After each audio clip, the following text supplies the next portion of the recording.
Welcome back to Reviews with Elaine, because I have opinions. And today's opinions will be about Descendant by Tanya Huff. And yes! It's another book by one of my favorite authors of all time.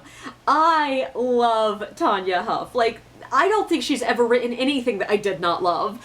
And so I didn't even bother looking into what this book was. I just saw a post from her saying I have a new book and just hit pre-order immediately. And yeah, that meant I did go into this knowing nothing about it, just guesstimating from the cover. And this book is very, very Tanya Huff. So in Descendant, we visit a small town in the middle of nowhere in northern Ontario. This town seems idyllic. Everyone knows everyone, they've got nature, they've got safety, and unlike many small towns, this town, Lake Argin, has no money troubles because it's built around a silver mine, and unlike 90% of all mining towns in the world, the people who own the mine live in the town and pour their funds back into the community itself. And of course, there's the dark. See, Lake Argin is built on a mine and on a secret. Generations ago, when the first white settlers arrived in the area, an agreement was formed with an esoteric force that exists outside of our world. The town gets safety, wealth, comfort, and good cell signal, and in exchange, they occasionally offer a little bit of human sacrifice. And Cassie is one of the 4 townsfolk chosen at random to represent the dark. Specifically, she's the mouth, which means sometimes the dark literally speaks through her.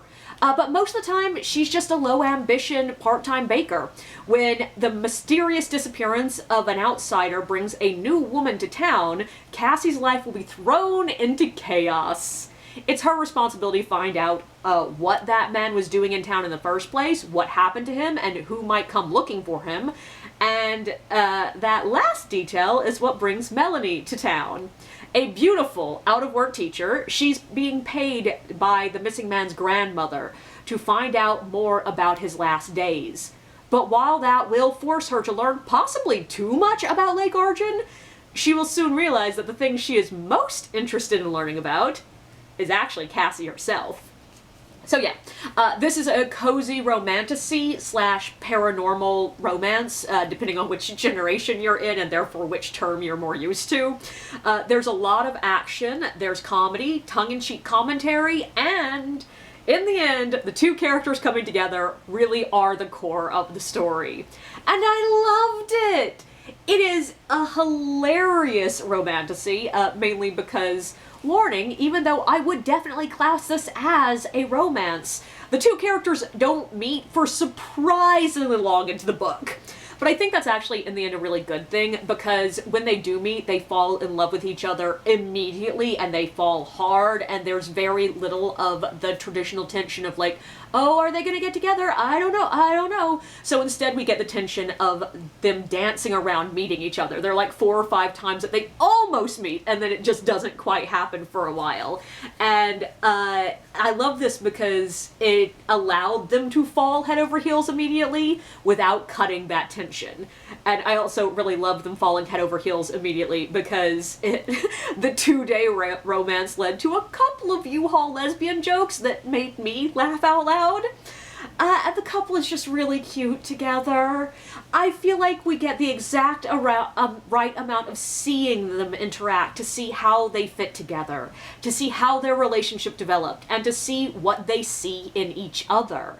I also love the fact that they are both physically described as pretty different, like they are stark contrasts physically. Cassie is pretty slim and short, whereas Melanie is tall and curvy. And I loved the way that this was used to glorify both body types.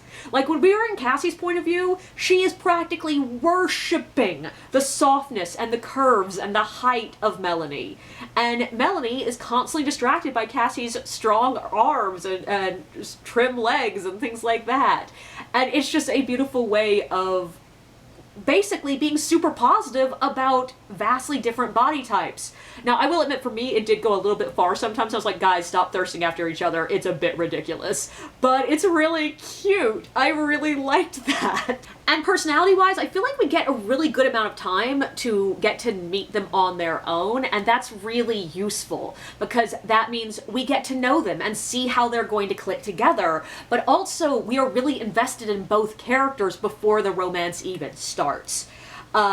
And on the characters, one quick note, I know this is a little bit silly, but I absolutely love the fact that Cassie is a bit of a slacker, and the book definitely is taking the stance that not only is there nothing wrong with her lack of ambition, it's pretty clear that her lack of ambition is actually a good thing. She's there for people when she needs to be. She's capable of doing hard things when they need to be done, but she's not out there trying to turn her generational wealth into billions. She's content with just being a part-time baker, having free time to do what she wants, and taking care of her friends and family. And that is just so adverse to what we tend to see in modern media. She is like the exact opposite of hustle culture. And not only is the book taking the very clear stance that that's okay, if anything, it's saying, this is good! And like, we see a couple of examples in the book of what happens when people are given wealth and power and want to use it too much, feel like they deserve more, feel like they have the right to make big changes in the world around them just because they happen to be born with wealth and power. And they are villains. And, like, objectively, that's not a super rare thing. One of the more common tropes in fantasy is the person who's seeking out more and more power is bad. They are going to be abusing that power. But we rarely see the inverse side of that. And I feel like that's what this book is doing. The book very clearly parallels Cassie's disinterest in, like, capital letter power with her disinterest in building more wealth and what we tend to consider success in life. Like, she's not trying to become the most successful baker in the world. She's not out there on YouTube trying to build a following. She's not trying for wealth. She's not trying for fame. She's not trying to be one of the best in her field. She is content with the life that she has. And the book is very clearly asking us, if you have a comfortable life, why is it bad to not really want to fight for more? Like, especially when demanding more is, you know, demanding power and, like, control over others. And, like, yeah, if you get more wealth, you do start to lord it over people, whether you intend to or not, because money is coming from somewhere. And it's a really weirdly rare message to just have a book that says, it's okay to not be highly ambitious. In fact, if anything, it's a good thing, because that means you're not risking other people's health and happiness for your ambition. And I fucking loved it! And in a way, Melanie is also part of this, though in many ways she is sort of Cassie's opposite in this. Melanie grew up poor, is very aware of class struggle, she's willing to fight for what she sees as right from page one, and is willing to risk it all for these fights. That's never a question with her. Like, she does not come across as a slacker. She does not come across as one of those characters that you wonder, will she stand up for the right thing? You know from the beginning she's going to. And she's also just a lot more aware of how money and power work in the world. And it's an interesting contrast when they meet, because yeah, there is some tension there. But I really think the book is using this to draw our attention to the fact that, yeah, it is a lot easier to live that easy, peaceful, almost passive life if you have money and power to start with. If you start in a place of comfort, people don't have to push as hard. And she was the kind of character that I did want her desperately to have that support, that comfort, that ease of life. And of course, no spoilers here, we're heading towards a happy ending. There's going to be some comfort at the end. And I really appreciated that. But I do think that both of these characters are sort of being used to address the fact that, yeah, you do have to fight harder when you don't have as much, and that there is something almost morally wrong about continuing to fight for more when you already have comfort. And I also absolutely loved her relationship with her mother. Like, it is It reminds me a lot of the relationship my family has, and it's a relationship that you see a lot in Tanya Huff's books. There's easy teasing, there's solidarity, there's care, and there's witty banter. And yeah, they just had a lot of really great conversations. And on that note, one of Tanya Huff's strongest points, one of the things that I always love about her, is the random side characters are an absolute treat. Alex the witch with corgis and moving tattoos, Reggie who spends his time trying to train ravens into an aerial defense league, Eric the smarmy older guy who secretly has a heart of gold, Alice, like, all these characters are absolutely wonderful. And just the town of Lake Argent itself is utterly glorious. It's sort of hilariously like as if you took the town in Starling House, took the power away from the shitty people, and made it cozy as hell. You'd end up with Lake Argent. And I loved it. It's got a little of those Night Vale vibes with the casual acceptance of the weird, but also the gentle, kind trust in humanity that I love from Tanya Huff. I know that's one of the reasons she is one of my favorite authors of all time. Yeah, she definitely has villains in her books, often cartoonishly evil villains. She has characters who aren't villains, but are just odious, unlikable, and a bit of assholes. But overall, her books show a world where most people learn acceptance if given the chance, where neighbors will fight for each other even if they don't particularly like each other, and where you can find people who will love you if you are just willing to be open to them. And yeah, some of that's romantic love, some of that is platonic love. Like, her world consistently shows people that, like, if you just are willing to open yourself up to friends, they will be there for you. And even the dark itself is something that can be accepted and welcomed and in its own weird way loved. Yes, you might have to fight to save yourself from it, but it's not so much as evil as outside of our morality. It builds as part of this gentle view on humanity, which I fucking love. And it's all a hilarious contrast when you also have a town where revenants sometimes rise. There are monsters in the woods, the shadows can kill you, and a force of darkness that would happily conquer our world threatens from just across a magical barrier. It's a town where someone dying horrifically and then being fed to basically a kraken is barely commented on. But refusing to stop and help a neighbor might be an unpardonable offense. And I love this contrast. Partially because it's funny. There's a lot of humor in the contrast between the world-ending stakes and the playful tone. And also, sadly, there is far too much relevance in the heavier feelings of watching Cassie realize that the world may be ending, but she still needs to go work her shift in the bakery because she has responsibilities. Damn it. But there's also just a lot of jokes in this book. Like, Tanya Huff's books always have some witty lines, some funny banter, passing moments of humor, but other than her short stories, I would say this is the closest I've ever read of hers to just pure comedy. And reading this book, I was constantly thinking, oh, that's why one of my viewers here on YouTube recommended A. Lee Martinez to me, because yeah, the two really have a very similar tone to their style of comedy. Now, I will warn you that this one is also pretty damn topical in its humor. There were definitely moments that I could feel Tanya Huff's actual anger at what's going on in the world sort of creeping through some of the biting jokes, but I'm in the same place, so I really appreciated it. I really like to hope that some of the passing comments about LGBTQIA rights will become less relevant in the future.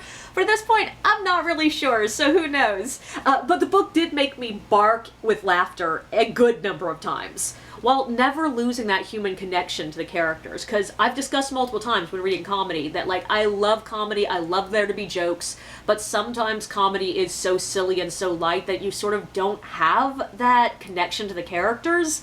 And that is not what we're doing with this. There is still very much a deep love and respect and, connection to the characters. I still very much wanted them to have their happy ending from page one. And yeah, this is another one of those books that I feel like the happy ending is telegraphed pretty fucking early on, and that in no way takes away from the journey to getting to it. Yes, the last page twist was something I had predicted, but not exactly how it turned out, and I loved reading it. It didn't matter that I sort of figured it out earlier on. It doesn't matter. Twists do not have to surprise you to still be joyous to read. And yeah, I have very little negative to say about this book in general.